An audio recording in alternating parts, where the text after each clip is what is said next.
What's up, everybody? Good morning. Welcome to worship. Glad you're here. My name's Scott. If you're joining us for the first time, glad you're here. Whether you're here in person or online, just grateful to be in worship with you. And I just want to kind of echo something Rebecca said. Yes, we had a slide that said $38,000. And then we were kind of having a powwow in the back, and we're like, this thing was sold, and it was part of the yard sale, but it's also going to relief and recovery. So it's not totally yard sale, but it's going to missions. And so we're like, it should be included. And so that's, and that was like $4,000. So it's all missions. And so over $40,000 is going to missions that's going outside of this church to benefit people outside of it. And that's, just going back to that song, that's how we say hallelujah and that yours is the victory, and we declare victory. That missions is a way for God to meet people in the world through us. And just, there's been a lot of work, I know Evelyn is sitting over here, and she won't take the credit, but, she deserves a lot of the credit, and grateful for all of her hard work on the yard sale and all of those who worked. It's entirely a village that makes it happen. And I'm on I don't do much, honestly. I'm on the text chain. And there was at one point where it was like a 1 hour break or 2 hours, and I checked my messages. I had like 38 new messages, and it's like they're communicating a lot and doing a lot, and it's just really grateful. And really, I say that because mission is what I want the focus of today to be about. We've been in this series called No Offense, and originally thought it was going to end last week, and then we had like 2 bonus weeks that I wasn't going to use, and I thought people have kind of responded well to this, so I figured let's go ahead and use them. And so today we're going to talk about how we deal with those people, and then next week we'll talk about when forgiveness seems impossible. And so no offense, we'll continue the next 2 weeks. And so I want to talk about those people. Now I want to just confess that I'm one of those people, and I'm going to tell you what I mean. I'm kind of nurturing some wounds this morning after a tough loss. You may think it has something to do with Florida State. It has nothing to do with it. Well, it could be a little bit. But so I'm one of those persons that brings their own putter to putt-putt golf. And I know, and I see the looks that people give me when I'm walking around like, are you serious? Like, does this guy think he's Jack Nicklaus or what? And it's not that I'm not even that great, but I just like using my putter. And part of it is a germaphobe thing, and then part of it is like if I'm going to practice, I'm going to practice using my putter. Anyway, so our family goes putt-putt golfing yesterday, and despite the looks, we have this thing. Like last time one of the last times I used this putter, I had like 5 holes in one, and I'm a little superstitious, and then I just absolutely wrecked my family. And that is my objective in life, is to totally defeat them in any competition, no matter what. There's no mercy. There's no letting children win. I don't live in that society. So anyway, so we're going, and I just crushed, and like it's generally Ella and I, we have the competitive gene, and Ella, she hasn't learned to channel it yet. I've learned to channel it. I've learned to channel the rage when I lose. She's still working on it, right? I know you're there. She's like, don't embarrass me. So anyway, so she's having a tough front 9, and I'm like steady Eddie, and I'm getting like 2s, some occasional 3s. I got a hole in one, and so I'm like, and I say like about midway through the back 9, she's like, how's it going? And Ella's like, she's bringing it on the back 9, and I was like, Ella and I'm winning by 1, but I was up by 4 in the front 9, so she didn't really have a shot, but yeah, she's doing well, and she's trying to bring it this round, and then it was like God said, pride goeth before the fall. And just smacked me. And so the magic putter that I had, where everybody was looking at me like, you're that guy. And I was like, I had like 2s and 1s, and then the 16 and 70 came, and I just hit straight 5s on both of them. And And I thought, I'm still in good shape. And then Ella beats me on the last hole. She gets a 2 and I get a 3. And so I'm tallying it up, and I had the score. And I'm like, no, it cannot be that no, it cannot be. You ever like, maybe if you have kids, you think, I could just lie in this moment and say that I won, and she would never know. And I almost did. And because I did not want to subject myself to the ridicule. And so anyway, I tallied it up. I was like, oh my gosh, she beat me. And she beat me by a stroke. And this is the first time this has ever happened. And I am not okay with this. My ego is not okay with this right now. I don't know what to do. And so anyway, congratulations for winning, Ella. And yes, she let me hear about it. And she was trying to go easy on my ego, but that's sometimes even worse. You just want somebody to rag on you hard, but somebody's trying to be nice to you. It's almost, I don't know, it just feels worse sometimes. Anyway, so I'm one of those people. Now, you might understand that when I talk about those people, I want you to think, who is those people for you? And this is sort of a trivial example, but those people tend to be challenging people who are critical or controlling or arrogant or mean or know-it-alls. They know everything about everything, and they're not shy to tell you about how much they know and why they know it.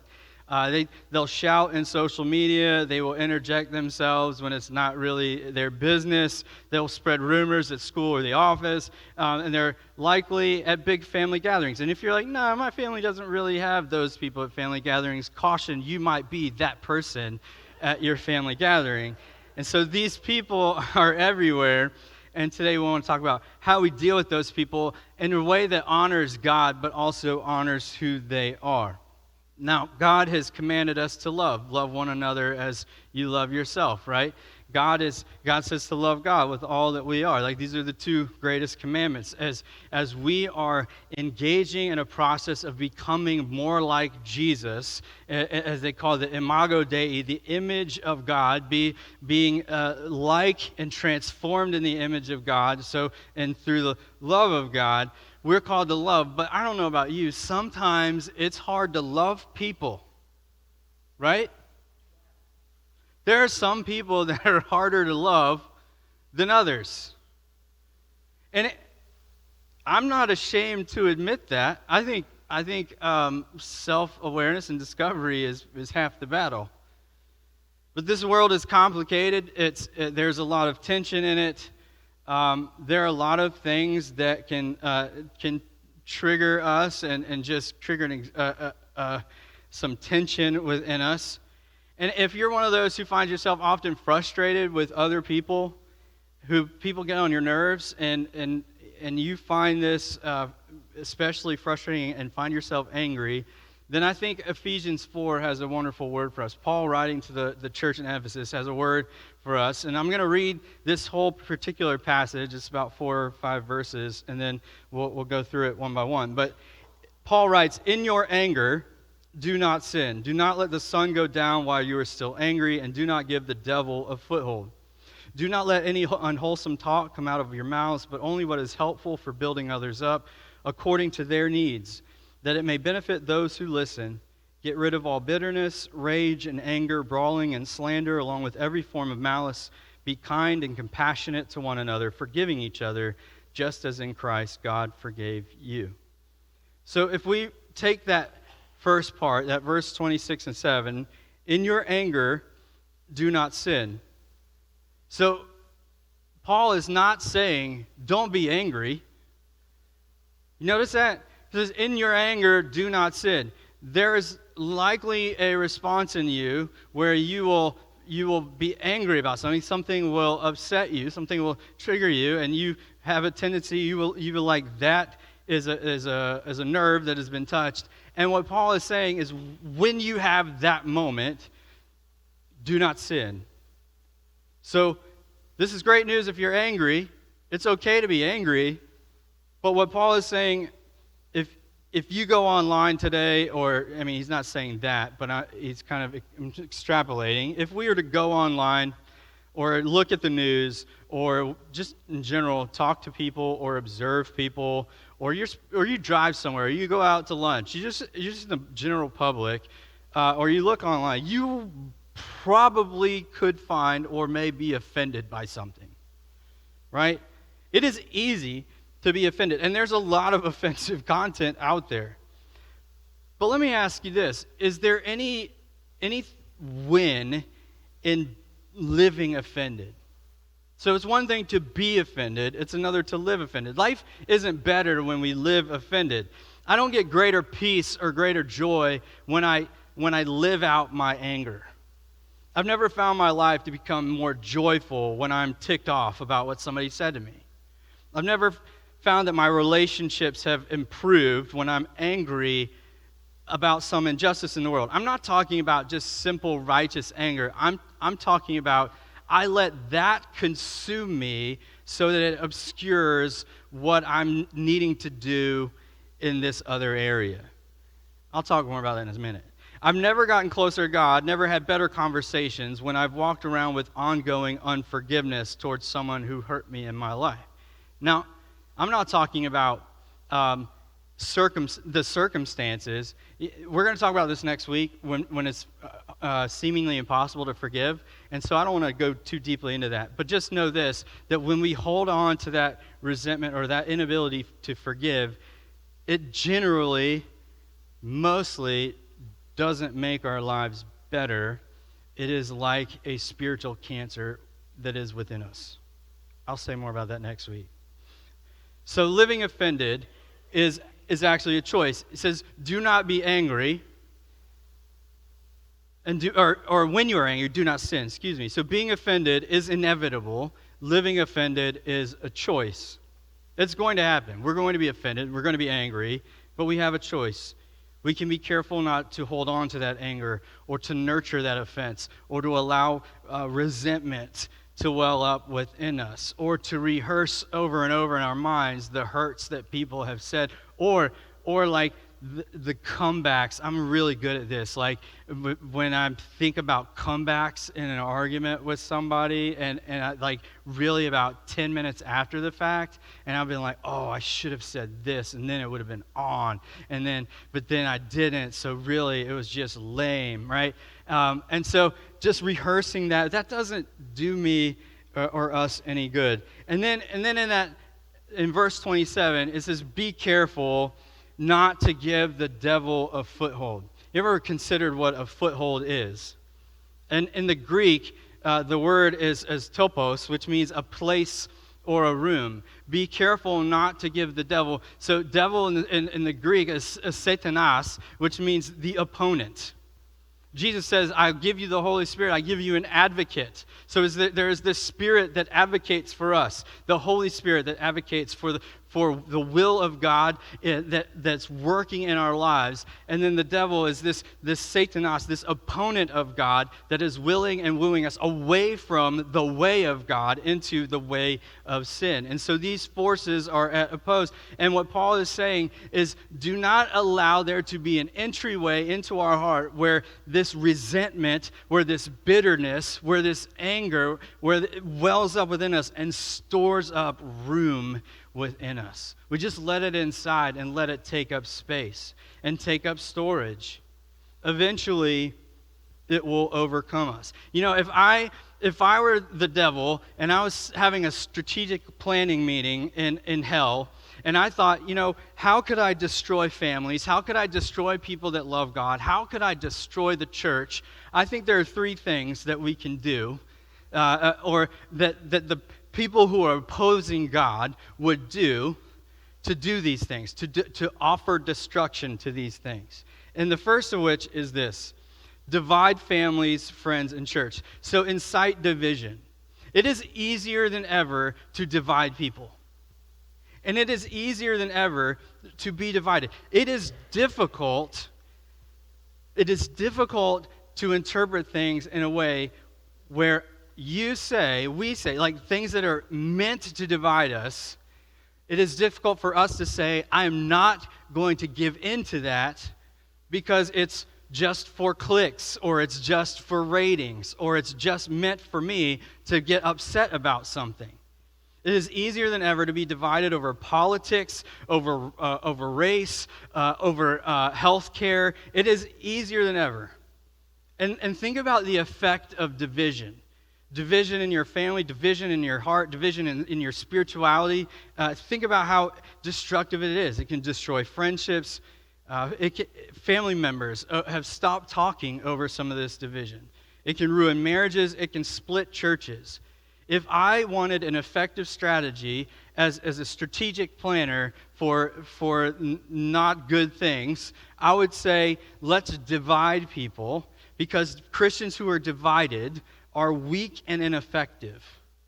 And when they are united, think about this. Jesus says the faith of a mustard seed can move mountains. Now, it's not saying you can move mountains. He's saying faith in me, the size of a mustard seed, can move mountains. And so if I divide people, and I divide the belief in that type of faith, and I divide the belief in that type of hope, then I can obscure people from the life to which they were called and get them distracted about all kinds of things that aren't really meant for them. And that's the next point. I would distract Christians from their mission. And think about this. Division distracts people. Think about outrage culture. Think about, it seems like media today, social media, everything is engineered, it feels like, to elicit an angry response.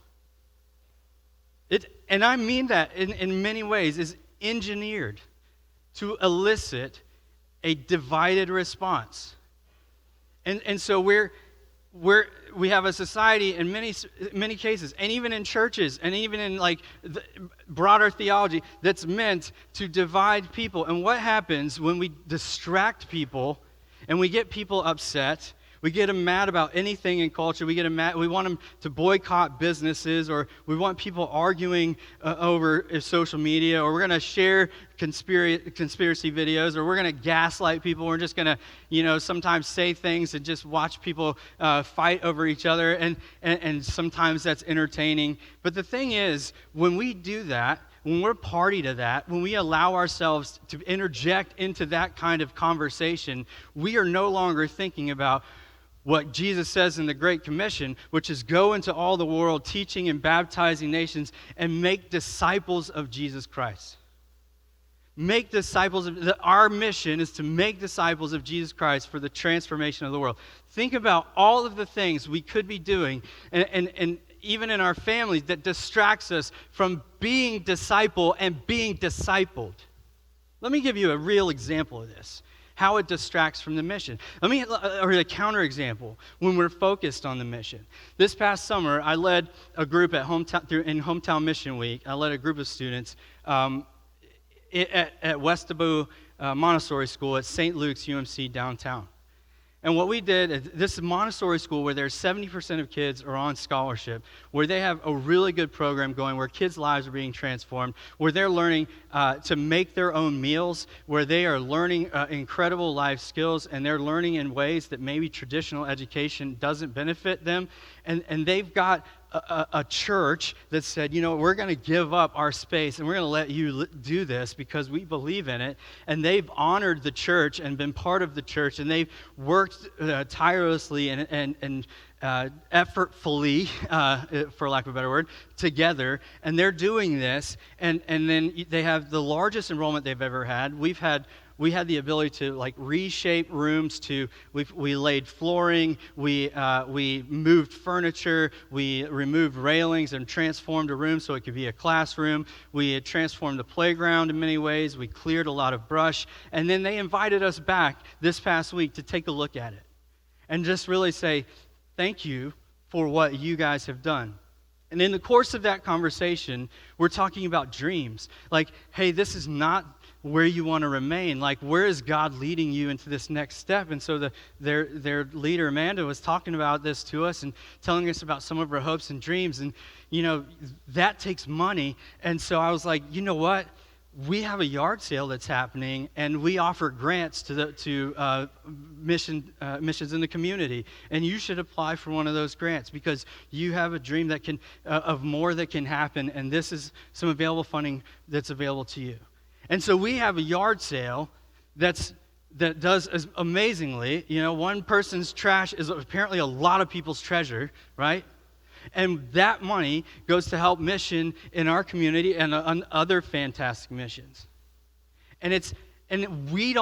You don't see it, but there are lives, little kids' lives, that we saw this past week through just simple contribution and hard work is making a difference, y'all. And you see it, and it's building hope. It is what the gospel is all about. And sometimes we get so distracted in our world that we lose sight that is what it's all about. It's incredible. So when we are divided, we are distracted. And then lastly, we discredit their witness. A lot of times we focus on what Christians are against. And we want to give Christians something to be mad about. We want to keep them, I would keep them angry or critical or judgmental or hypocritical.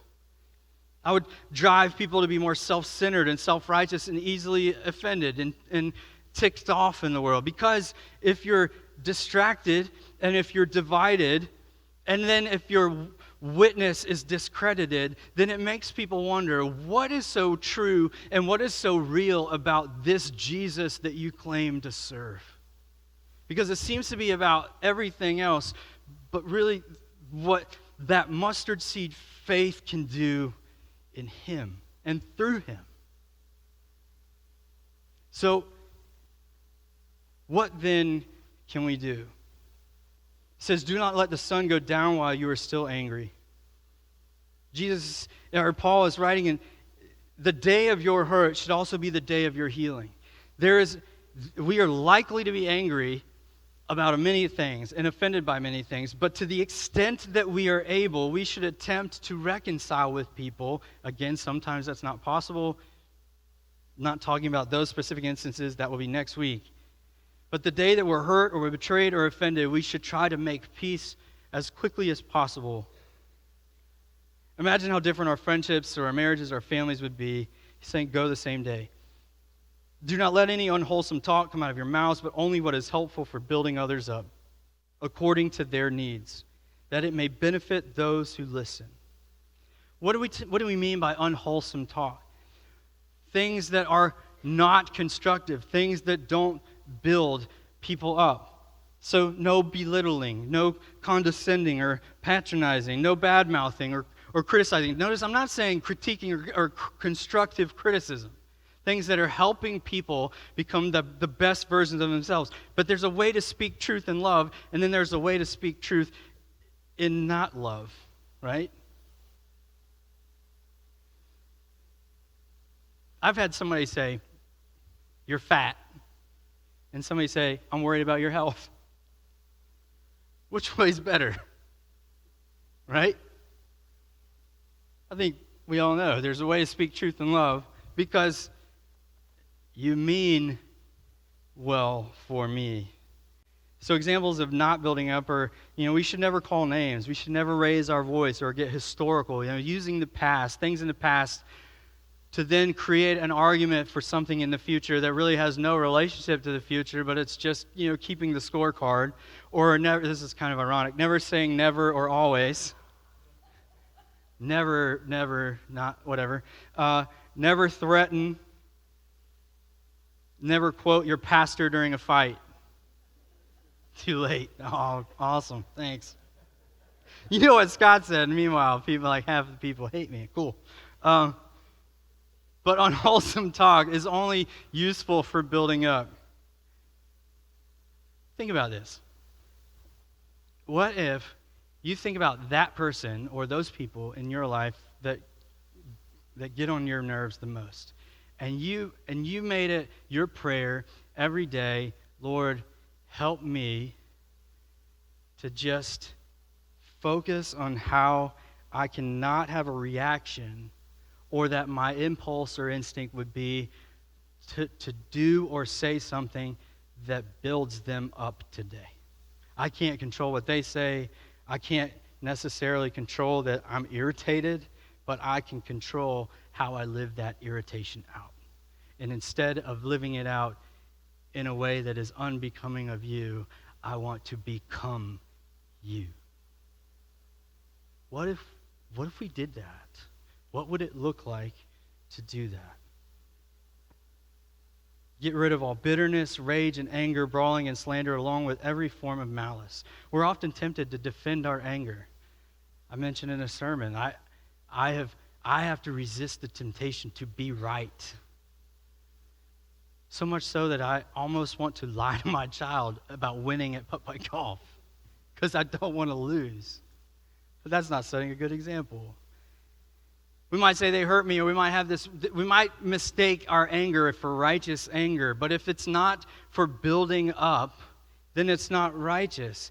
Can righteous anger be destructive? Do we call any other destructive force righteous, like destructive greed, or righteous greed, or righteous lust, or righteous gluttony, or righteous resentment, or bitterness, righteous rage, anger, brawling, malice? God is not going to bless that which doesn't edify the community, build the community up in love. So if our anger is leading to destructive places, then that's not righteousness. That's a lie. Finally, in verse 32, it says, "Be kind and compassionate to one another, forgiving each other, just as in Christ God forgave you." Notice it doesn't say be arrogant about your moral superiority, about how right you are. It doesn't say be critical of everyone who thinks differently from you.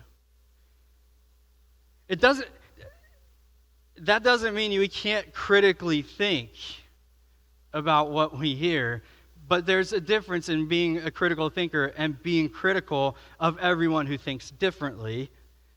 And then it doesn't say be harsh because you're dealing with idiots, right? It says be kind and compassionate to one another. Why? Because we're not perfect, and so just as Christ forgives us, we should forgive each other. And how do we do this? We do it in relationship. You know,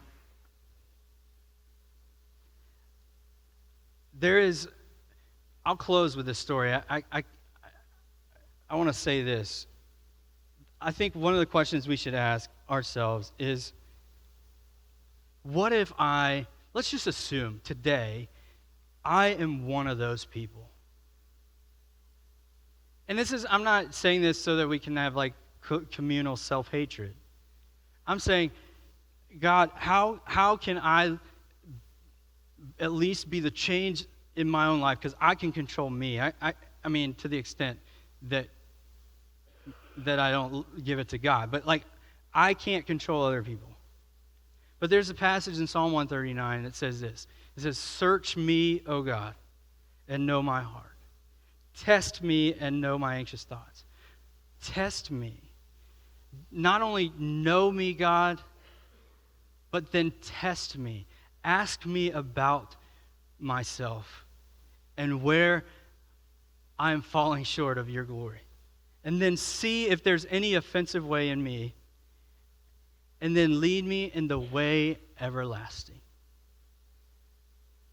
Not coincidentally, in the book of John, Jesus says, "I am the way and the truth and the life." How would you come to know the Father but through me? And the way we do that is to remove any division, any way that we're discrediting others. And we remove that in our own lives. I'll close with this quick story. I was reading a great article this week. In this article, was an op-ed about a man in Fort Myers. He said, you know, I was your typical New Jersey liberal moving down to Fort Myers into a conservative community, and he said, and there were Trump flags on every house, and I thought, I don't know what I'm getting myself into. And he said, it was mostly like, you know, fun and light banter back and forth, and we would give each other a hard time. And he said, but I want to tell you about my new politics. He said, what a lot of these things were meant to do is to divide us and to think that there is nothing good in the other.